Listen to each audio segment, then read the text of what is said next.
جبو هلمتا البجارتنين تركيا بارتين اوبوزيسيوني هفديتنان بيكتينين. به سدما ایریشن ترکیه لباکور رجلات سوریه خواندن لکامپین شهبای رادوسته.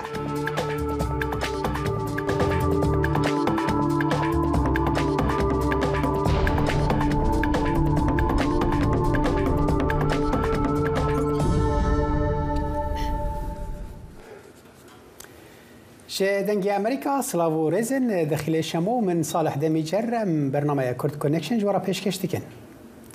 ام کاتتان شاد. ترکیا دەڵێت حکوومەتی نوێی سوید وا دیارە زیاتر هەوڵ دەدات نیگەرانیە ئاسایشەکانی ئەنکەرە چارەسەر بکات لە پێناو ئەندامەتی ناتۆدا و داوای هەنگاوی توکمەش دەکاتن. مەولود چاوش ئۆگلۆ وەزیری دەرەوەی تورکیا ڕۆژی سێشەمە لە پەراوێزی کۆبوونەوەی ناتۆ لە بوخارست ئەم ڕاگەیاندنەیدا.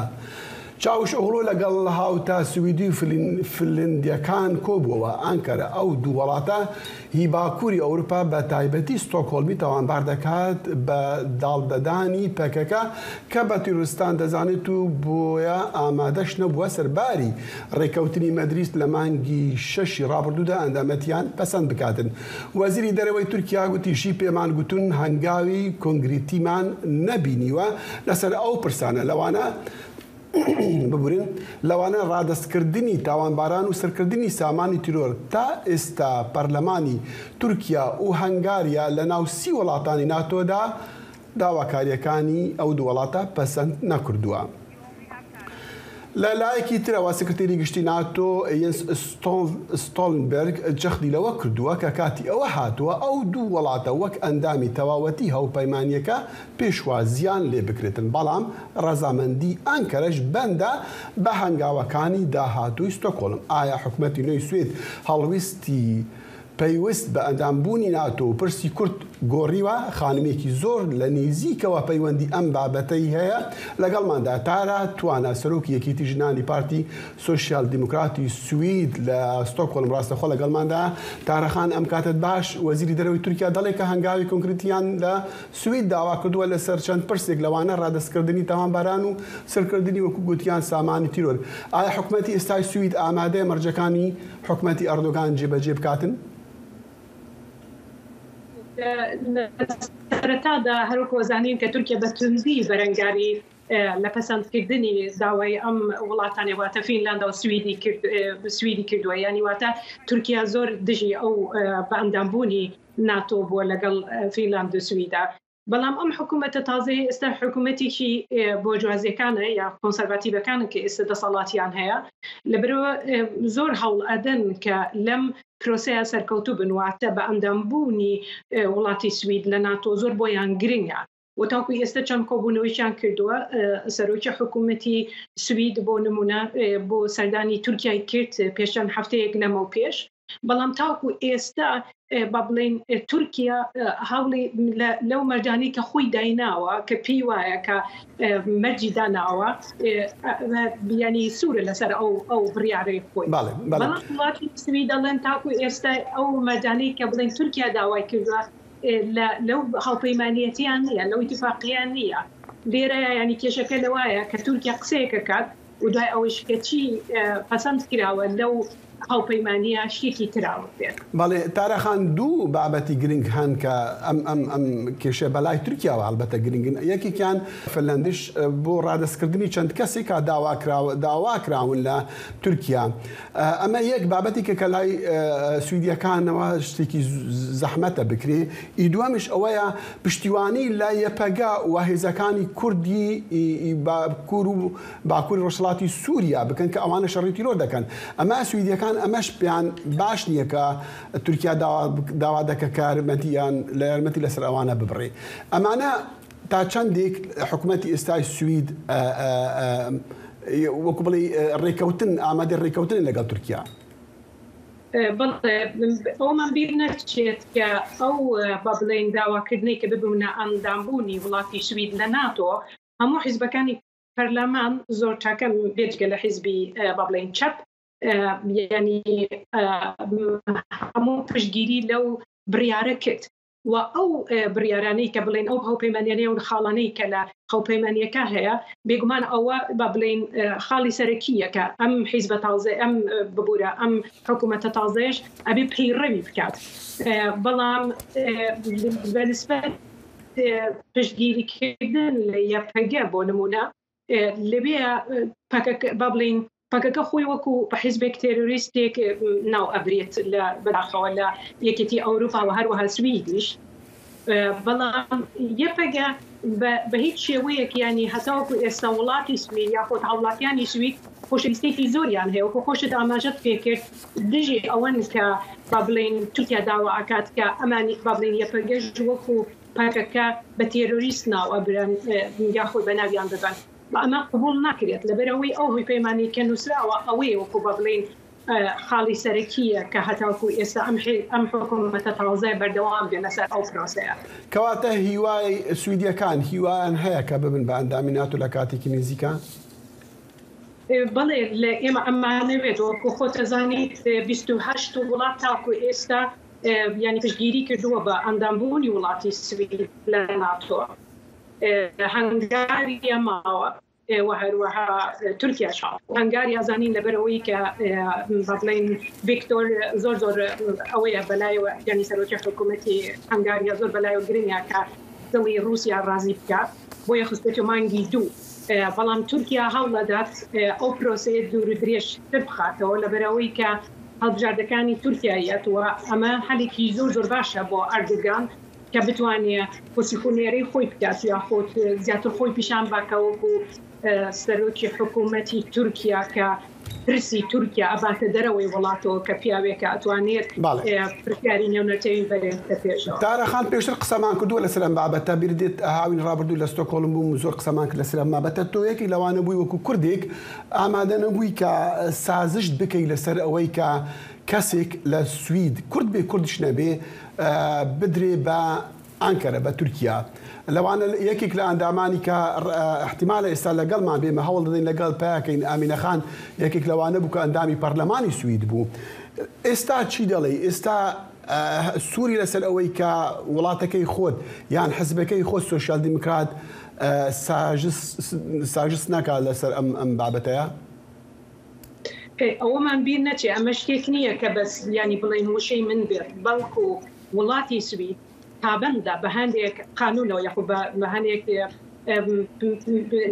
قانونی نێونەردەوڵەتی کە ناتوانێت هاوڵاتیەک لە وڵاتی سویدەوە ڕادەستی تورکیا بکات لەبەرەوەی ئێمە چەند وەکوتم قانونێکەیە کە ناتوانین ئێمە پشتگوێ بخەین یعنی ئەگەر حیزبە بۆ جوازیەکان دەسەڵاتیان هەبێت لە پەرلەمان یاخود بەرەی چەپ دەسەڵاتیان هەبێت بۆمان بە هیچ شێوەیەک لەبەرەوەی لێرە یاسا سەروەرە لەبەرەوە کارێشێکە ناتوانرێت بەبێ دادگا کەسێک ڕادەستی تورکیا بکرێت لەبەرەوەی تورکیا ئەردوگان خۆی لە کۆبوونەوەی ڕۆژنامەنووسیە باسی لەوە کرد کە بۆ نمونە ڕۆژنامەنووسێکی کەسەر بە گوڵانیستەکانە ڕادەستی تورکیا بکرێت بەڵام وڵاتی سوید زۆر سوورە لەسەرەوەی زۆر ئاشکرایەوە کە بە هیچ شێوەیەک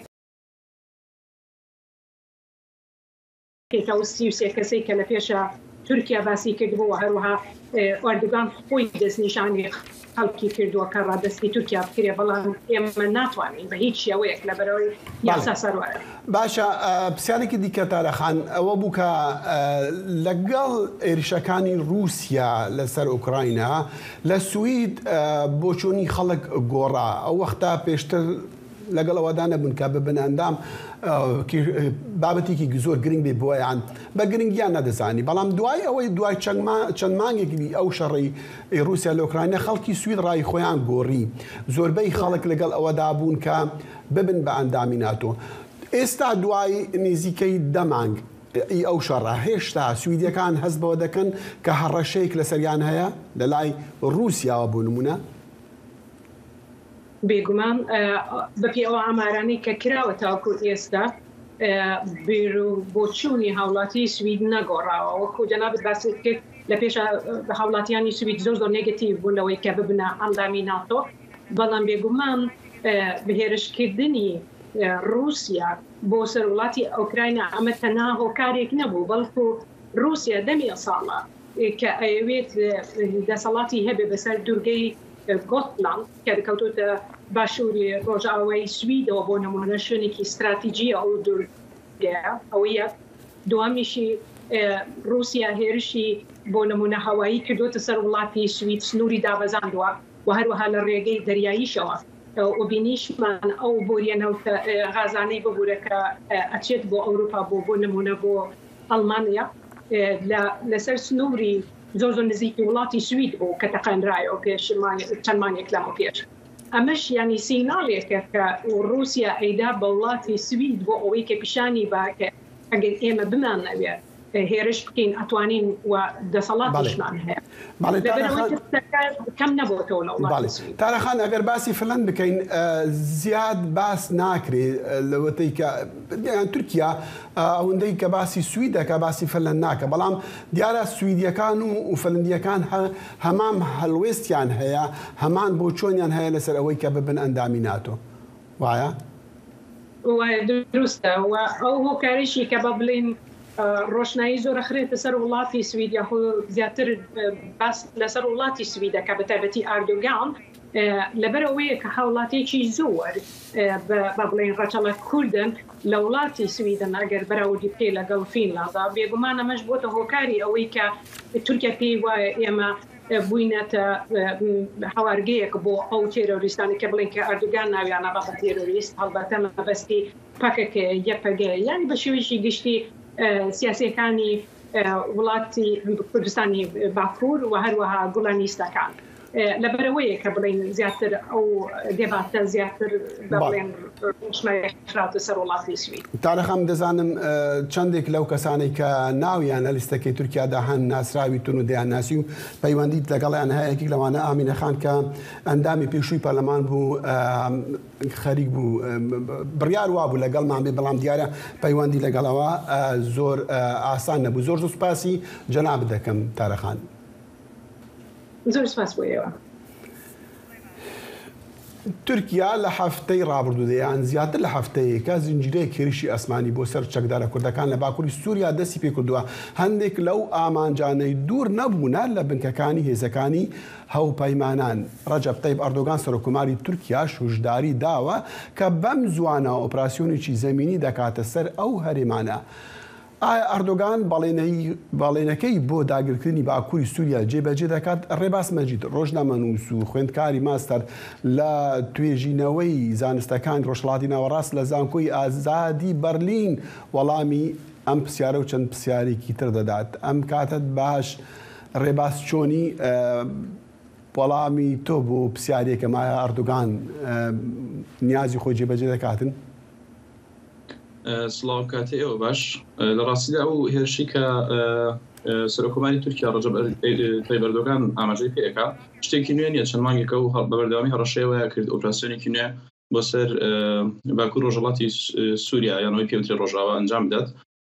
بەڵام ئەمە دوای دوو ئۆپراسیۆنی تر دیەکە ئێمە ئەگەدارینەوەی کێشخەیە سەر ئەفریۆداتر گێرشەیە سەر گرێسپی و سەرەکانی ئەوە چەند مانگێکم هەڕەشانە ئەکرێن بەڵام بۆ بەردەوامی هێرشی ئاسمانی کراوە. بەڵام دوای تەقینەوەکە ئیستانبول دو هەفتەی ڕابردوو خێرا تۆمەتەکە خرایە سەر هێزە کوردیەکانی سووریا و دوای ئەوە زۆر بەچڕی ئۆپراسیۆنی چنگشمشێری دەست پێ کرد. لە ڕاستیدا تورکیا زۆر جدیە لەوەی بە زووترین کات ئۆپراسیۆنێکی زەمینی بۆ سەر ڕۆژاوی کوردستان دەست پێ بکە و ئامانجیشی ئەوەیە وەک خۆی باسیەکە بە درێژایی 30 کیلۆمەتر بێتە ناو خاکی سووریاوە. لە ئێستا لەم قۆناغەیە لە ڕاستیدا تورکیا سێ شوێنێک دەتە ئامانج نیازی هەیە سێ شوێن. باڵێ من دەمیست ئەو پرسیارە بکەم دیارە دەنگەکەی تۆش بڕا نازانم دەنگەکە لای من کێشەی هەیە یان لای تۆ دیارە کێشەی دەنگە دەنگت باشە هیوادارم باشتر بێ. پرسیاری ئەوم هەبوو تورکیا چی دەوێت لە هێرشی بۆ سەر باکووری سووریا؟ تۆ باسی ئەو هەرێمانە دەکرد کە دەوێت داگیر بکات یان ئێریش پەلاماری بداتن بەڵام چی دەوێت لەوانە ئەگەر کردی؟ لە ڕاستیدا تورکیا بۆ زمانی کە خۆی باسیەکە ئەو هێزە کوردەکانی سووریا بە هەڕەشە بۆ سەر خۆی زانێ بەڵام ئەگەر لە ڕوانگەیەکی ترەوە سەیری بکەین تورکیا ئەم هێرشە ئەنجامەدا لەبەر دوو هۆکار لەبەر هۆکاری استراتیژی و تاکتیکی. لەبەر تاکتیکیەکە ئەوەیە کە تورکیا ڕۆتە هەڵبژاردننی پێشوەختەوە ساڵی داهاتوو بم جوانە هەڵبژاردن بڕێوە ئەنجام بدرێت لەگەڵەوە هێشتا ڕۆژێک دیاری نەکراوە لەناو تورکیا دەنگدەرێکی زۆر ژمارەی زۆر لە دەنگدەری ناسیۆنالیست هەیە و ئەمە زۆری لە بابەتەکان یەکلا ئاکاتەوە ئێستا لە نێوان هاوپەیمانی ئۆپۆزیسیۆن و ڕەجەب تایب ئەردۆغان کە لەگەڵ مەهەپەیە پارتی ئەڵترا ناسیۆنالیستی تورکیا هاوپەیمانی دروست کردووە تورکیا ئەوێ بە یان ئەردۆغان ئەوێ بە ئەنجامدانی هێرشێکی زەمینی بۆ سەر سووریا کۆی میدیاکان کۆنتترۆل بکە کۆی ئەو گوتارە کۆنتترۆل بکە بە شێوەیە کە دەنگی ناسیۆنالیستەکانی تورکیا بۆ خێڕان بکێشێ و بە شێوەیەکی استراتیژی وەک ئەزانین پرسی کورد هەیە لە تورکیا و ئەمە شتێکە بۆ 100 ساڵی ڕابردوو بەردەوامە ئەردۆغان زۆر لەوە ترسێ ئەگەر لە حاڵەتێکدا کە کوردانی سووریا بن بە خاوەنی ئۆتۆنۆمیەکی فەرمی ئەمە بە شێوەیە کە ڕاستەخۆ کار بکات سەردۆخی پرسی کورد لە وڵاتەیە و کوردانی تورکیاش بە هەمان شێوەداوای شتێکی لەو بابەتە بکەن. باشە ڕێباس من داوام کرد لەگەڵ تۆ قسە بکەم چونکە دەزانم لە تورکیا ژیاوی زمانی تورکی دەزانی تا ڕادەیەکتی کەڵاویت هەیە ئەوە چۆن دەڵێم چاودێری وەزعەکە دەکەی زۆرش دەمویست ئەم پرسیارە لە تۆ بکەم ئایا ئەمە وا نووسینێکیشت هەبوو لەسەر ئەم بابەتە بەتەکید بۆیە ئەمە تەنها استراتیژی ئەردۆغان و ئاکەپەیە یان ئەوە ئارەزووێکە لە ڕەگ و ڕیشەی کۆمەلگای تورکیاوە داکوتاوە ئەوەی کە بابەتی کورد و تورکیا و سووریا بەڵێ ئێمە کە باسی تورکیاکەین لە ڕاستیە دوو شتی جیاواز هەیە دەوڵەت هەیە وەکو دەوڵەتی تورکیا و حکوومەت هەیە ئەوەی کە ئەو حزبێکە لەسەر دەسەڵاتە لە ڕاستیە لە تورکیا دەوڵەت زۆر بەهێزترە لە حکوومەت و دەوڵەتی تورکیا لەسەر کۆمەڵی بناغە و فەلسەفە و بیرروبۆچوون دروست بووە کە حکوومەتەکان ناتوان لێلادن زۆر زەحمەتە لێلادن یەکێک لەو شتانەشکە لە سەرتاوە لە سەرای دروستبوونی کۆماری تورکیاوە لەگەڵ مستەفا کەمال ئاتاتورک کە دامەزرێنەری کۆماری تورکیای مۆدێرنە کۆمەڵە بناغە هەیە کە هەمووی دژی شوناسی ناتورکە واتە هەر کەسێ لە وڵاتە دەدابێت تورکە و هەر کەسێ ئەگەر خۆی بەکو تورک لە قەڵام نەدا هەڕەشەیە بۆ سەر ئەم شوناسە نەتەوەیە بۆیە ئەمە فەلسەفەیەکە لەناو خودی دەوڵەتی تورکیا لەناو بناغەکەی ڕۆچووە هەر شتێکی ناتورک هەبێ هەڕەشەیە بۆ سەر شوناسی تورک لەبەر ئەوە ئەمە شتێکە زۆر ڕێگوڕژەیەکی کۆنی هەیە ئەو چەندەش بینیمان وە جێمان لێبوو لا گوتەیەکی ئەردۆغان خۆیدا پێشماوەیەکە کە باسی ئەو هەرێمە دەکاو کە دەڵێ هەرێمەیەکی دەشتا ئەبێ کورد لەوێ نەبن ئەو ڤیددیۆی ئەگەڕێتەوە بۆ کۆتاییەکانی نزیکەی مانگی 2009 کاتێک ئۆپراسیۆنی قرار بۆ ئۆپراسیۆن کە بۆ سەر ڕۆژاوای کوردستان دۆکتەر هێشێک لەسەر سەریەکانی و گرێسپی لێوە باسیەوەکە باسی کۆی سووریاکە سەرای باسی ئیدلیب دەکات یەتە سەر ڕۆژاوای کوردستان لێزەرێکی سووری بەدەستەوەیە لێزەرە سوورەکە خاتی سەر ڕۆژاوای کوردستان بازنەیەک دروستەکە لە نێوان باشووری قامیشلەوە هەتا لای حەسەکە تا لای ڕقەڕات و ئەگەڕێتەوە لە زیاتر ناوچە کوردەکانە و بە ئاشکرا ئەڵەیەکە ئەم شوێنە پێویستەکە بخێن ژێر کۆنتترۆڵەوە لە کوژە کۆنتترۆلی خۆمانەبێ و باشترین خەڵکانێک لێرە نیشتەجێبن کورد نین عەرەبەکانن و ئەو ئەڵێ ئێرە گونجاو نییە بۆ کورچووکە شوێنێکی دەشتە حتمما من ڕووی ئەنتروپۆلۆژی لە ڕووی مرۆڤناسیەوە قسەیەکی زۆر ڕاست و دروست نییە کە تۆ نەتەوەی یان گروپی کۆمەڵایەتی ڕەبت بکەی بۆی کە لەکوێ پێویستەکە بژین بەڵام ئەم بە شێوەیەک لە شێوەکان زۆر مەترسیدارەوە زۆر کەس ئەمە وەختی خۆی کەم قسە کرا هەڵایەکیشی لەسەر دروست بوو کە چۆنە کرێ کەسیەوە بە ئاشکرا بانگەشە بۆ شتێکی واکە چونکەوە لە دنیای پێوترە پاکتاوی ڕەگەزی تۆ ڕاگەزکردنی میلیۆنان خەڵکە لە شوێنێکە بۆ شوێنێکی ترکە وەکو تاوانێکی مرۆڤایەتی سێرەکرێت. ڕێباز مەجید ڕۆژنامەنووس و خوێندکاری ماستەر لە زانکۆی ئازادی بەرلین لە بەرلین لەگەڵ دەنگی ئەمریکا بوو زۆر سپاس. سپاس بۆیەوە. جبر ایریشن ارتشا ترکیه لسر هریما شهبا و نافچه شیروا که پنابرین افرین لید مینن پیواجوی خواندنی هاتی آستن کرن پامنیر ملور راپورتک آماده کریه. پیواجوی خواندنی لپناگاه شهباش بر ایریشن ارتشا ترک بسر هریمه دا آستنگ بویه. روز باکیر زاروکه که افرینیه در به دره شاگر طرفا ششه او خشکا خل کامپی لی وگر آوانه ین خویم بره دکن. کجبر مترسیا ایریشان اف بویا هفتیه که کو او ناچنده بستانه. دست به قذیفنا داده که مکتب ها و بستکنیه از نکنم هم جمع حوالت خواه نکنم ان مکتب المال علی کتابت خواه وعده کم از دخوینم بس از دیسا پل بق ادق حالم انو مکتب قطه جبیستی مهی اوور و ارتشا ترک به دجواری هریم شهبا و ناحیه شیروا بمبا باران و تو باران دکه لکامپا و گره لگند زارته ناحیه شیروا کنیزی برای شره زاروک جرفین خواندن دورمانه ها بو حفتاق وكده هارو قايصة فرتين جوي دنجي ناويرن هار مكتبي ولازم ممكن مش قايسفة تو قايسفة تمتي وعم ترسن وال المكابي توباران ارتشا تركيا في داوية وقفخارنا إيريشا كبجاهي تشتكو سالا 2018 لعفرين قومي بو دي ساتينا روجافي كوي چاغي دبستان دهاتن ارمانج گرتن وزاروك بوبون قرباني لو ما زاروكين در بدر إيرو نتن جوار خدورن ليتر سوانه جارة كدن بعد جا اوپراسيونين تركيا لسوريا بدن في توبارانه كل سر هرم الشهبة تكرن جنوبا زاروك آنين كرنا ويرا وشي وهن مروف كانا جي بهترجي دميا مثلا بينهم در باسی دبستانا دبن عم بين زاروكك رافي دو عم بين جمع برسكات بين ما مستقر دبستاني ما هات توباران كرن از خوا تيك ما بني دانشتاكي از بكاربم خواب باريزم دناوا ويروشا آلوزو كم باخدا مالباتن زاروكن عفرينيين در بدر بخمو فكارن كو زاروك هرن دبستاني و جارة كدن راسي مترسيان ورن يانجي بخواندن بمينن دايكا روزي جي چارانوسانه ديار بغازنجه في حالاكي تشوف بي ام نزونن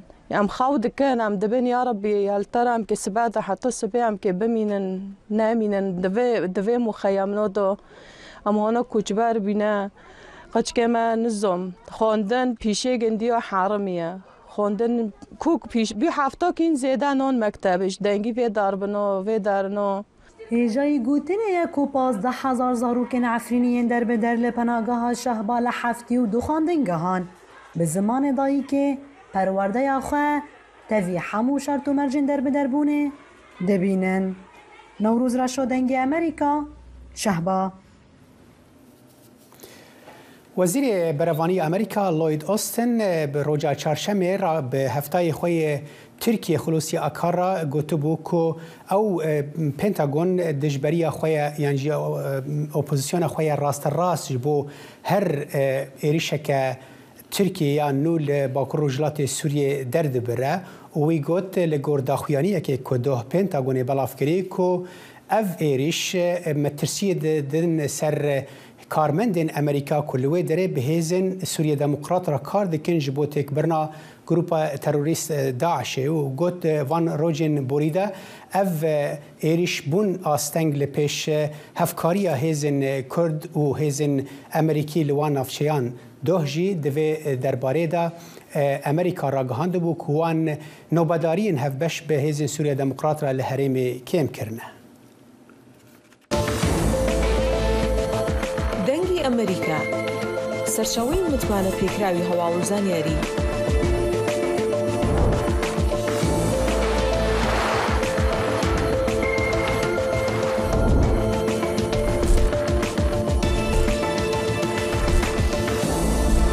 لە ماڵپەڕ و تۆڕە کۆمەڵایەتیەکانی دەنگی ئەمریکاوە ئاگاداری هەواڵ و گۆڕانکاریەکانی جیهان بە.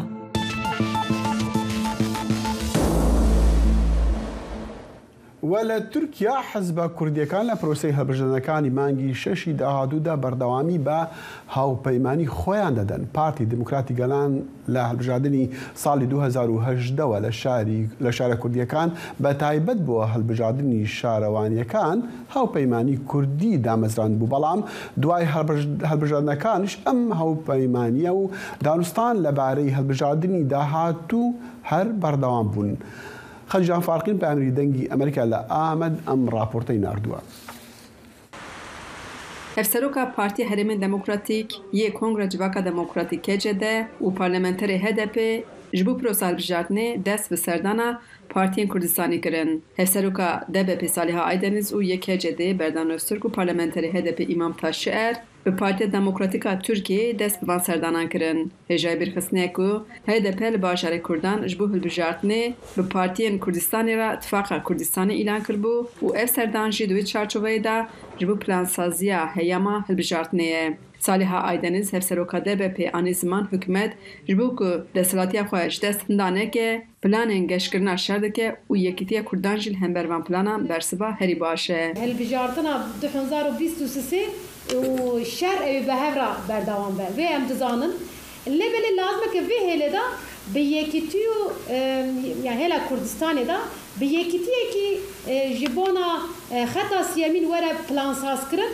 بیکیتیه ام برسف بدن. هرسروک KJD بردم Öztürkşi گوتر خدا بحث پلان اپراسیون السر روجاوا کر او گوت آرمانج تنکرنا دستکفتین کردانه. روجاواج demek درجه zaten evi hükümeta yani deslatar AKP MHP faşist düşmütaya Kurdar gelli Kürt idi veraşe. Yani vekili ki deril ve beraber gelli Kürt işte desteği fırsat fazla ötüne bike ortaya bike eri şey Rojavac gelen bu sabibinin Serokê PDK Türkiye Emin Kardaşçı ifade kir ku hükümet dixwaze şer geş bike. Ev êriş ne êrişê îretene wê ne êrişê sıba jî bin. Divir de çiya? Divir de êdî gereke Kurd li xwe hayl bibin. Di nava xwe de riya demokrasiyê aşîtiyê pêk bînin û li hev bibanin, li hev xwedî derkevin û dîplomasiyeke bêhempat û dinyayê de bikin ku belê ew jî millet dikin zilm û zor û koçberî, talan û kuştin û qetliam û li servatê girtin.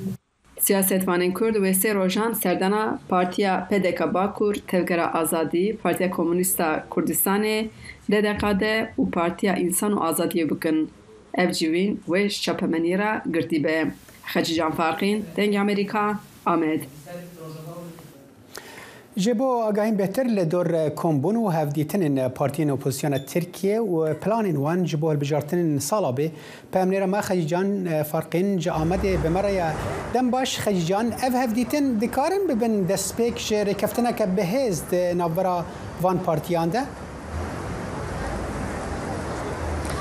جبوی پارتین کردستان هلبت جبر کد هلبجارده 2018 دا ما اف کاری دیتن شوی هدف چندین نامزد وانجی وکی شاردار دست نشان کربون و ساقیات که کدام لی پرسکریک کی هی پارتیا حق پر و وکی دپسه که پارتی آزادی کردستان لی دربی و اتفاقی سکنه و بسر خود کهون پارلمانتوی از باورتم آرمانجا یکش او وان پارتیج بکنه فوج بوی اف گفین لسر دنگین کردان وکی کتیج دست نشان کر نتنی یعنی هری مجبور کردان ترکیه جی مخالفت ترکیه اپوزیسیون ترکیه دناو خبات نودان اجبی پروسا هلبجارتنه که اصلی خودش خود سرکومری ترکیه دست به پروسا هلبجارتنه کریه اللي 28 مهيدا ماسيا شش آلی کد بیشن جالی ای پارتی جهپ و سه پارتی اندیجی قاطی آواکرن وکی پیشنیاره که جبود دستورا بنگه گوارتن دستورا بنگهین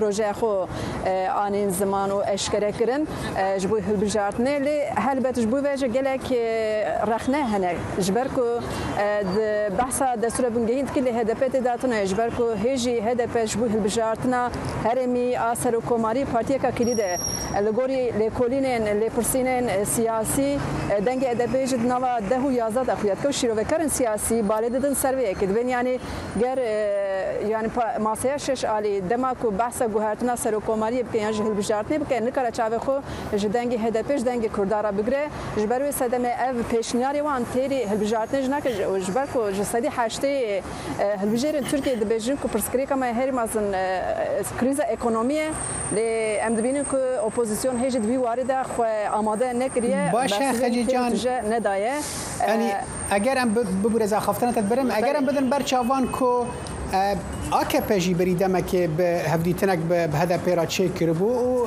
ام بیشن او ماسه ششقولی جی دخوازن هدف بوان را به و دمه هدف خوانیزی که بهتر دبینه یانجی ته هفدیتن دن چه بونه با عالی دستلاتی را با AKP را هدف نرین خود و درباره ده چیه؟ بله او هاتنا او بکر بوزلا بو وزیر عدالت گوت زانش بو گوهرتنا تایبت مجارا امبیشن جنین کو سری خود گرنج بو وان خوزن دستور بو گایم بکچه چه بکن دو چارچوبه دا سردانه که بی رنگی بو امنکارم بیا بیشن کو اف سردانج بو هل بجارتن اتفاقی که یجی هدیتنه که چونکه هر دو عالی جبه که انکار کردن لی ایرو بردفکا هدف ابروگنیل انقره د جوینا هفتانه دا آنی زمان کو یعنی همی حساب السر دجایتی کردات کردن هل بجارتن جی بی که لی او دبیجش خو ختمه خطاسه نه اتفاق نتوي نجي كوماريه او دون ام هزكينه ولسر تزاني اتفاق قدامك ياتي افكرن يعني اتفاق كدو ديمقراطي وهرمجي اتفاق بارتي كردستان اتفاق كردستانيه يعني وسا خويادك جبوي بالبجارتني طيبات جبوي سرو كوماريه دسي حوجه بدنجي هدف هبن لي هجي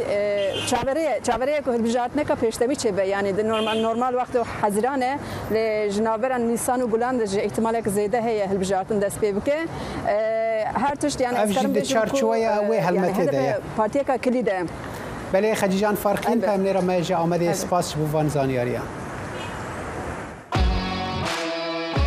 زایلی دهنان برنامه‌ی فرهنگی و هنری بەشی کوردی دەنگی ئەمریکا من ئاسۆ جەبار لە واشنگتن دیسیەوە هەردوو هەفتە جارێک دەبمە میوانی ماڵەکانتان لەگەڵمان.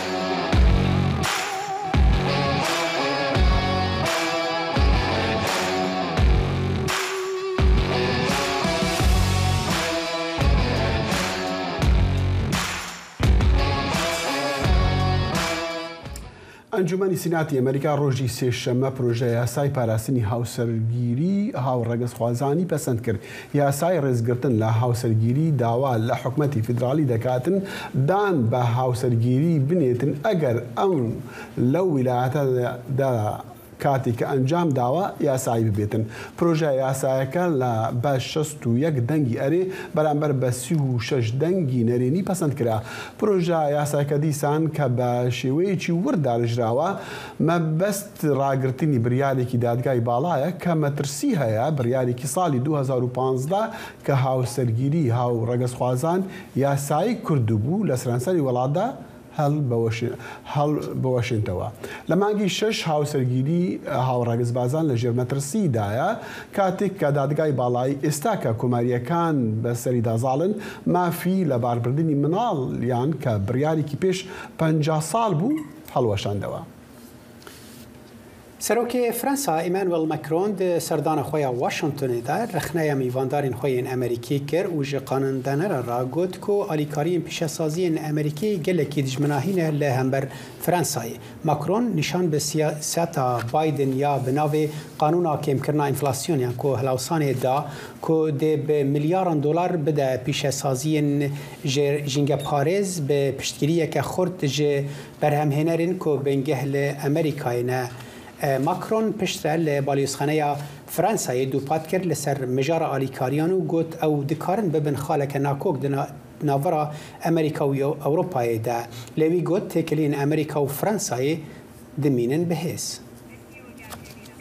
Rêveberiya xwarin û dermanan ya Amerîkî bi lezkirina pejirandina dermanên taqîkirî yên nexweşiya Alzheimer dide berçavan ku ji aliyê çêkera dermanan ya Japonî yasî û hevkara we ya Amerîkî Biogen di destpêka vê payîzê de hatibûn ragihandin. Agahên bêhtir di vê raportê de. لێکۆلەران ڕاگەهان دەرمانە جەڕباندنە و ئالزایمر زامەژی هێدی دکە نەها پرس ئەوە کادێ چەند جیاوازیە لەسەر ژیانە خەلکێ بکە. کۆمپانیا دەرمانسازیە ژاپۆنی ئەیسا و هەفکارێوەیە ئەمریکی بایوجن di destpêka vê payîzê de ڕاگەهان ku we diyare dermanê binavê li Kane Map kar dike. Piştî bêhîvîbûnên dubare bi hewla çareseriya Alzheimersê serkeftinek gelek hewce bû. دکتۆر مایکل ڕایزری گوتە ئەسۆشیێتد پرس ئەvە گوهڕینەکە مەزنە ku mirov tê bigehe lê bi şêweyekî jiyawaz hatiye pîvan. Dermanê li Kane Map بۆ ماوەیە 5 mehan xirabbûna me jî baş dixin. Encamên ceribandina klînîkî destnîşan kir ku li Kane Map pêşveçûna nexweşiyê xav dike û em bawer dikin ku ev hêviyekê ji nexweşan, çavdêran û pizîşkan re peyda dike. Lêkolînên pêtir handereke li ser nexweşiyên Alzheimer û neurodegenerative û egeran peyda dike ku meriv van rewşên wêrankar derman bike. Her wesa ew kesên ku dermanê li Kane Map wergirtine sihûyek ji sedî kêmtir egera xirab pêşveçûna mejiyê wan hebû. لێ دکتۆر لە سەرڤێ پرسێ کادێ چەند گوهڕینێ بۆ نەخۆشان و بنەماڵێن وان بکە نەڕینین جدا هەنە.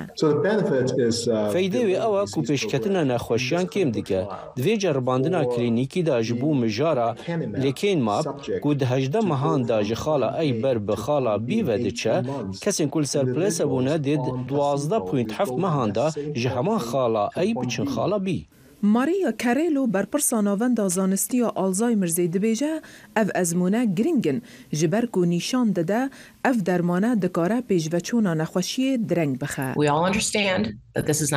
Em hemî dizanin ku ew ne çareseriye. Em hemî hevegdin te bigihîn ku bi rastî kêmkirina nexweşiya Alzheimerê çi ye ji ber ku ev ê yekem care bû me ez bêjim çi goman tê de nîne dema tiştekî bi raman bo kesekî yan jê binemalên nexweşan tê şîrovekirin. Di dema nexweşiya wan de em hêj dikarin demên xweş digel wan biborînin. Rêveberiya xwarin û dermanan FDA erêkirina bilez ya dermanê li kêyn me dide berçavan û we diyare ku li meha êk ya sala bêt wê bê pesendkirin. Eger bête pesendkirin wê bibe duwemîn dermanê dijî amyloid di bazaran de. Niha lêkoler yêkemnerîna xwe li ser encamên bêkêmasî li ser 1800 kesan ku di qonaxa destpêka vê nexweşiya dijwar de ne dikin. Hêlîn Sindî, Dengê Amerîka. استاش دعا هەواڵی یاریەکانی فۆتبۆلی موندیالی قەتەر لە هێر و زەنگەنە دەبیسین.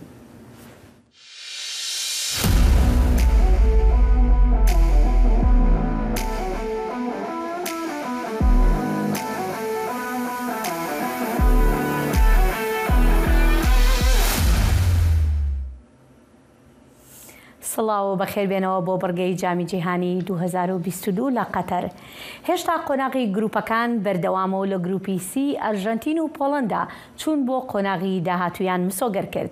سەرباری ئەوەی مسی پناڵتێکەی لەدەستدا بەڵام تیمی ئەرژەنتین توانی بە 2 گۆڵ بەرامبەر بە هیچ لە تیمی پۆڵەندا بباتەوە و بەمەژ ئەرژەنتین بوو بە یەکەمی گروپی سی و چووە قۆناغی داهاتووی مۆندیالەکە کە بە قۆناغی 16 بەناوبانگە. پۆڵەنداش دووهەمی گروپەکە بوو ئەویش چووە قۆناغی داهاتوو. هەر لە گروپی سی دوێنێ عەربستانی سعودیە و مەکسیک یاریەکیان کرد و مەکسیک توانی بە 2 گۆڵ بەرامبەر بە 1 لە سعودیە بباتەوە بەڵام سەرباری ئەمەش هیچ کام لەم تیمانە نەیانتوانی بگەن بە قۆناغی داهاتووی مۆندیالەکە. جا پاشان لەم بەرنامەیەدا پێتان دەڵێین بۆچی. لە گروپی دیش تونس توانی بە گۆڵێک لە فەڕەنسا بباتەوە بەڵام سەرباری ئەوەی کە بردیەوە فەڕەنسا بوو بە یەکەمی گروپەکە و چوو بۆ قۆناغی داهاتووی چون بۆ قۆناغی داهاتووی مسۆگەر کرد لە مۆندیالەدا. هەر لە گروپی دی ئوسترالیا بە بردنەوەی لە دانیمارک بوو بە دووەمی گروپی دی وە چووە قۆناغی داهاتووی ئەم مۆندیالە. ئەمڕۆژ لە گروپی ئف کرواتیا و بەلجیکا لەلایەک و لەلایەکی ترەوە مەغریب و کەنەدا یاری دەکەن. لە گروپی ئیش کە یەکێک بوو لە گروپە قورسەکانی ئەم قۆناغا لەلایەک ژاپۆن و ئیسپانیا و لەلایەکی ترەوە کۆستاریکا و ئەڵمانیا یاری دەکەن. لەم گروپەدا هەر تیمێک ئەمڕۆ بدۆڕێت ئەوە ناچێتە قۆناغی داهاتوو. قۆناغی 16 تیمی لە 3 مانگەوە بە یاریەکی نێوان ئەمریکا و هۆڵەندا دەست پێ دەکات و پاشانیش ئەرژەنتینا و ئوسترالیا ڕوبەڕووی یەک دەبنەوە. ناوبژیوانی فەڕەنسی ستێفنی فراپارت ئەمڕۆ مێژوو تۆمار دەکات کاتێک یاریەکەی نێوان ئەڵمانیا و کۆستاریکا بەڕێوە دەبات و ئەو دەبێت بە یەکەم ژن کە لە جامی جیهانی پیاواندا یاریەک بەڕێوە ببات. فیفا دوو ژنیشیان وەکو یاری دەدەری هەڵبژاردووە ئەوانیش نوزا باکی بەرازیلی و کێرن دیاز مەدینای مەکسیکین. ئەمڕۆ تیمێک هەروەها ئەمڕۆ تیمێک کە تەواوی ژنەکان لە گۆڕەپانی یاریەکەدا دەبن و ئەم یاریە بەڕێوە دەبن. فیفا ژنێکی تریشی بۆ بەڕێوەبردننی ئەم جامی جیهانیە هەڵبژاردووە ئەویش کاترین نەسیبیتی ئەمریکاییە و لە ستادیۆمی ئەلبەیت وەکو شارەزای ئۆفساید لە تیمی پێداچوونەوەی ڤیدیۆکاندا کار دەکات. ئەم مۆندیالەی فیفا لە مۆندیالەدا فیفا دوو ژنی تریشی وەکو ناوبژیوانی سەرەکی یاریەکان دەستنیشان کردووە کە لە یاریەکانی تردا دێنە ناو گۆڕەپانی یاری و و یاریەکە بەڕێوە دەبن. ئازیزان ئێستاش دچینە لای میوانی بەرنامەی ئەمڕۆمان کاوە حەسۆ ڕاهێنەر لە هۆڵەندا. کاوام کاتت باش سپاس جارێکی ترکە لەگەڵماندای. دوێنێ لە میانی و توێژەکەماندا باسمان لەوە کرد کە پێویستە مێسی وەکو تیم یاری بکات نەک وەکو خۆی ینی وەکو کەسایەتی چاوی لێ نەکرێ وەکو بەشێک لە تیمەکە چاوی لێ بکرێ. جا ئەمێ بزانم لە یاریەکەی دوێنێ کە لەگەڵ پۆڵەندایە کردیان ئایا توانی مسی کە وەکو تیم لەگەڵ تیمی ئەرژەنتین یاری بکات؟ بەڕاستی وەکو دونی بەحث کردیمە گوتی ئەگەر وەکو یاریزان تیمێکی ئەرژەنتینی تیمێکی زۆر بەقووەتە وەکو گروپ تیمێکی زۆر زعیفە بەڕاستی دهینێ مشکێ خۆ گوهرتن وەکو تیم گەمەکردن تیمێکی باش گەمەکردن مسی وەکو یاریزان حتا نوکا دەختێکی مەزن لەسەر هەیە بەتەنێ نکار تیمی هەلگرە ji ber wê yekê wekû tîm mecmuakî tîm gemê bikin we zor pêşkevin. Ez karim bêjim nûka Arjentîn hatî ser hestê xwe hatî ser rêka xwe. بەڵێ ئێمە هەر باسی ئەرژەنتین ئەەکەین لێرەیە یاری داهاتووی ئەرژەنتین لەگەڵ ئوسترالیا ئەبێ کە لە 3 مانگ دەست پێ دەکات لە یەکەم ڕۆژی قۆناغی 16ەمە ئەو یاریە. تۆ پێت وایە ئەرژەنتین بتوانێت سەرکەوێ بۆ با بڵێن قۆناغی هەشتم چونکە دەزانین کە هاتە قۆناغی 16ەمی تر هەر تیمێک یاریەکە بدۆڕێی تر دەرەچێت. ڕاستە پرسیارێک زۆر گرینگە نوکام کارم بێژن تشتێن عجایب divê مۆندیالێ ڕوودان ئەم کارم بێژن وەکو یابان لە ئەلمانیا بردی وەکو سعودی عربیا لە ئەرژەنتین بردی ئەم کارم بێژن قۆناغێ بێژیت لە احتیمال سوپرایز ڕوو بوودە نوکا تیمێ مەزن حساب لە تیمێ بچوو دەکەن لەڤێر وەیەکێ کەس شانسی هەردوویەکە وەک یەکن وەکێکی دوونە. بەڵێ کاوە دەمەوێت هەندێک باسی قۆناغی ئەم قۆناغەمان بۆ بکەیت بۆچی تیمەکان سەرباری ئەوەی کە بردیانەوە بۆ نمونە فەڕەنسا دۆڕا بە تونس بەڵام لەگەڵ ئەوەشە تونس ناچێتە قۆناغی 16ەم فەڕەنسا ئاچێ دەتوانی تۆزێک بۆ بینەرانی شی بکەیتەوە ئەمە بۆچی وایە؟ ئەوە لە بەروەیەکێ گۆل حساب دەبی وەکە ئینزار حساب دەبی دوێنێ پۆلەنداش بەر یەک گۆلی بەسەرکەتێت خاڵێوان وەکو خاڵێ تیمێ دەبوون لاکن بەر یەک گۆلی وەک تیمی مەکسی بوو بەر یەک گۆلی لە پێشکەتی ئەوە حسابێ گۆلی دەکە حسابێ ئینزارێکی ئینزاری کێمتر وەرگرتیە دەکەن. بەڵێ کەواتامان خاڵیان کەمتر بووە ئەمڕۆ یاریەکانی گروپی ئی بەڕێوە ئەچێ لە سەرەتای ئەم مۆندیالەوە من کاتێکە تەماشای گروپەکانم کرد بەڕاستی کاتێکە گروپی ئیم بینی وتم قورسترین گروپە گروپی ئی چونکە ئەو چوار تیمەی کە لە گروپی یان هەر چواریان تیمێکی بەهێزن کە یاریەکانیانیشم بینیوە هەمویان ئاستێکی زۆر بەرزیانەیە پێشبینیت بۆ تیمەکانی ئەم بۆ یاریەکانی ئەمڕۆ چیەتەوە؟ هەر چار تیمژی شانسێوان هەیە بۆ قۆناغێ بێتە بچوە ئەگەر ئەڤرۆ کیش ببە ئەو سەردەکەوی بەگەرەنگی ئەمکارم بێژن شانسێ ئەلمانیا و ئیسپانیا زیاتر لە ئەوەی دیکە لاکن ئەوەکمە گوتە سوپرازی زۆری تێدایە احتیمال لە ئەلمانیا و ئیسپانیا نەچێت کۆستەریکا و یاپان بچێت شانسێ هەر چار تیما تێدا هەیە ئەمکارم بێژن وەکمە گوتی تیما ئیسپانیا و ئەلمانیا شانسێوان زیاترە. بەڵێ کەواتە ینی هیچ پێشبینیەکی ئەوتۆ نییە بۆ یاریەکانی ئەمڕۆ کە بزانین بە ڕاستی ئەم تیمانە کامیان سەرکەوتۆ بێ باسی ئەوەت کرد کە لەوانەیە کۆستاریکا و ژاپۆن سەر بکەون من چونکە خۆم هاندەری ئیسپانیام ئەو پێشبینیم پێ باش نەبوو. ئەمژی وەکامدارانێ وەکم حەز لە ئەلمانیا هەیە مەسەبکم گوتی تیمی ئەلمانیا و ئیسپانیا زۆر بەقووەتن ئەوانە احتیمالی وان زیاتر لە کۆستەریکا و یابان بەڵاکن سوپرازیش تێدا هەیە وەکمە دیتێ یاپان بێگومان بێگومان کاوە زۆر سپاس دەکەین کامڕۆ لەگەڵمان بووی بەردەوام دەبین لەسەر ئەم بڕگەیەمان و لە یاریەکانی داهاتووژە شیکردنەوە بە گوێگرانی عزیزمان دەدەین زۆر سپاس عزیزان لێرەدا دێنە کۆتایی ئەم بەرنامەیەمان تا بەرنامەیەکی تر هەر شاد بن. گۆڕانی کەشوی هەوا کاریگەری لەسەر ئاستی ئاوی دەریاچەی وان دروست کردووە بووە بەهۆی کەمبوونەوەی ئاستی ئاو پامنی دەنگی ئەمریکا لە شاری وان عارف ئەستان ئەم راپۆرتەی ناردووە. Cuma şeyda nêzî 20 sala ajokarê balameye û li behra Wanê rêvinga dibe girava Axtamarayê. Ew di emrê xwe de cara ewil rastî ev qezguhartina îklîmê tê ku bûye sedema gerimbûna hewayê û bi vê yekê asta behrê nêzî 2 mîtroyan daketiye. شیدا جبر داکتنا استا آوه مجبور مایه کو بو ریوینگ خو پلکانان چه بکه دا کو او بکارن جبالامه در بکوین. والله هواز هما عمري مشو 6 سال متشتكي هنا بحري صار ضعف كيم كريا بحرواني ضعف كيا هر جا چانکار بحرواني هر جا كيم كريا و يوجي ما مرد وقتا که هما گمی دا بر سوارد بین هما پلاکان چه کنه سا پلاکان را سوارد بن پایاد بن لهم پراوین زیده نکر نیزی 2 کیلومتران آوا بحری پاش وکشیایه لی اسکلا گراوا اختماره آجوکارین بالامی وک چاره سری پلکان چکرنه. شیدا دناوا 2 سالاندا 3 پلکان چکرنه و هری داوی جی پلکانا برنگ سور لی زیده کریه. جبر بردوامی داکتنا اصلا بحری او نچاره کو پلکانا پینجه جی چه بکه؟ جا چاق اول سری هشیست و پیاد بی پلکان پشتوین ها به جمع رو به اوج ایلاوه که دبنی اوج داکت همین ها یکی دیجلی چه که؟ لگور پیزانین ریوبریا مترولوژیا جهان WMO کریزا اقلیم دی کورتر ببه و جسدی 5 چاولره کو گرماهی دنیای ج 1.5 درجه درباز به. فاروق علادینوğlu کو لبشا ادنگاریا زانینگاه 100 لاوانه ماموسته گوتکو مخابن ولات وانجی کتیا بن باندورا کریزا اقلیمی و وان سالن داوی تسرا گرمبونا هوایی زیدتر بویه او د بیجه کو اوراج لسر بحروانه جی با اوای که گرام باندور دکه. به تایبەتی di 20 salên dawî de lê derdora behra Wanê ji ber germbûna hewayê rewşa keş û hewayê guheriye. Bêkêmbûna baranê hijmareke gulên devera Wanê hişk bûne û asta behra Wanê jî daketiye û ava wê vekişiyaye. Sedemeke din ya kêmbûna ava behra Wanê heye bê germahiya hewayê pêk hate. Ji ber got ev yek bû sedema zêdebûna hilmê.